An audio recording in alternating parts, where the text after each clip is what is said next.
Tomorrow night we present the comedy mind of Martin Mull and the best hitter in the history of baseball, Pete Rose.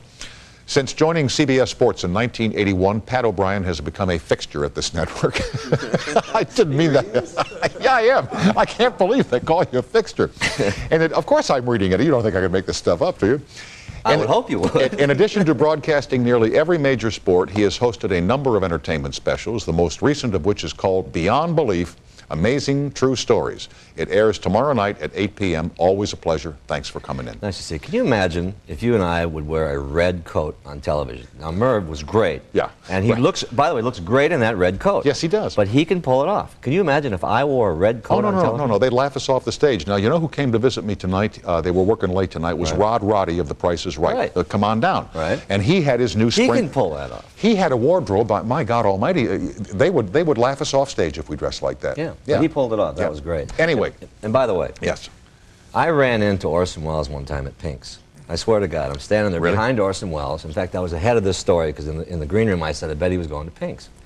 And there I am behind the great Orson Welles, and I'm a local reporter over here at KNXT. And he's going, 12 no onions. Pink's hot dogs. 12 no onions. And young man, just a little bit of mustard on that. You know, he would carry them out to his limo and gobble them down. God love him. 12. We have not spoken since the passing of Howard Cosell. Right. And since you are in his business and profession, that of sports broadcasting, your assessment of this man and the legacy he leaves behind, and your personal notes on Howard. The last time I saw Howard was the first time I met him, believe it or not, just like you and Merv had never met, in the same business. It was at the Steakhouse in New York, Macmillan's up on the east side. I was sitting on this side of the restaurant, and Howard was way on the other side of the restaurant. Could you hear him where you were? Absolutely. And I'd never met the guy, and so, and obviously in my business, this is, as in your business, you are the king of all this other stuff, and he's our guy at that time, and I looked across the room, and he's looking at me, because I'm like the sort of the upstart, you know, group, and I'm looking at him, and he's looking at me, and finally I say, "Hello, Mr. Cosell," and he goes, "Don't you patronize me, young man." Screams across the restaurant, right? And then there's a priest sitting over on his left, and he goes, "Padre," to the priest, "stand up and say a prayer for young O'Brien here. Don't patronize me." It was great. That was Howard. Yeah.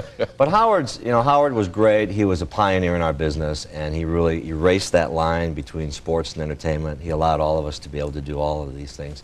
But his intolerance was intolerant. I mean, he just was the most intolerant person around, and that made him miserable. Yep, except that a lot of people said that too was part of Howard, and it wasn't really Howard, that he really wasn't intolerant. The greatest thing said about him, perhaps, was that one year he was voted the most hated sportscaster and the most beloved sportscaster. Yeah, there you go. The return of Michael Jordan to the NBA and the Chicago Bulls, what it means for the league, for basketball. Is it that big a deal? It's a huge deal. On any level you want to go after. You can begin with television ratings. I was in Memphis yesterday, and Michael was playing their game as the final 4 minutes. And normally during a game one in the second round of the playoffs, you get a few stragglers. And we're in the bar waiting for our plane, and there must have been, Tom, 700 to 1,000 people lined up, 10 deep, in this little bar in Memphis. They'd all stopped their lives to watch Michael Jordan play the last few minutes, because this is not about basketball with him, I don't think, anymore. I mean, this is about people reaching out and trying to find something they really like in sports. And we've gone through the hockey strike, we've gone through this horrible baseball business, we've gone through a lot of the police blotter with many athletes and coaches and whatever. And here comes a guy returning to the sport as really a god, and I don't mean that as I understand deity, that. but really in much the same way that Babe Ruth brought baseball back after its period of difficulty. Michael Jordan is now the central figure that people reach to, as you say. Three people completely transcend sports: Babe Ruth, Muhammad Ali, and Michael Jordan. I mean, it's incredible what this guy has done.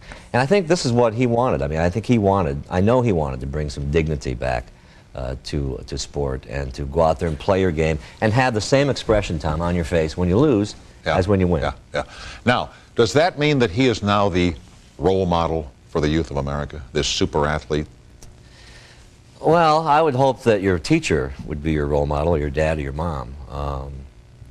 But yeah, I mean, the way the world works, yes. But in the real world, there was a man in your life named W.O. Farber. Right. Who was he? Good research. Dr. Farber was a professor when I went to college at the University of South Dakota, I was a D student at best in history. And I was walking down the campus, and I was a rock and roller, and it was the 60s, you know. Yeah, I understand that. Yeah. And my hair was down to here, and this little guy came up to me, and he said, you know, I've been watching you around campus. Yeah. And I said, yeah. I'm thinking he's a CIA guy or something, you know. And he says, my name is Bill Farber, I'm head of the political science department, and I think you've got some skills that you're not aware of, some communication skills. This happened.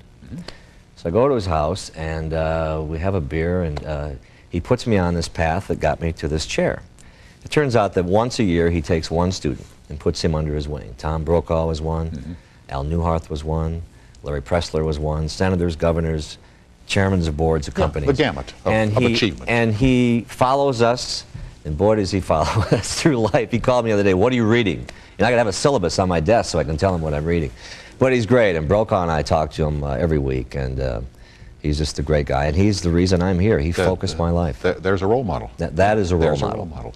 Back with Pat. He can hit a jumper too, by the way. Yeah, okay, right, and drop the 8-ball in the corner pocket, 2 banks. Yeah. Back with we'll go behind the scenes of Beyond Belief, amazing true stories, and you can join Pat toll free at 800-952-2788. And you were on the Prodigy tonight. On the yes, I love that stuff. That's the greatest thing ever, to be on that. American Online, I'm on a lot. There you go. And I got a weird I think you were on it with me. Merv did that line, remember? 800-952-2788. Now this break.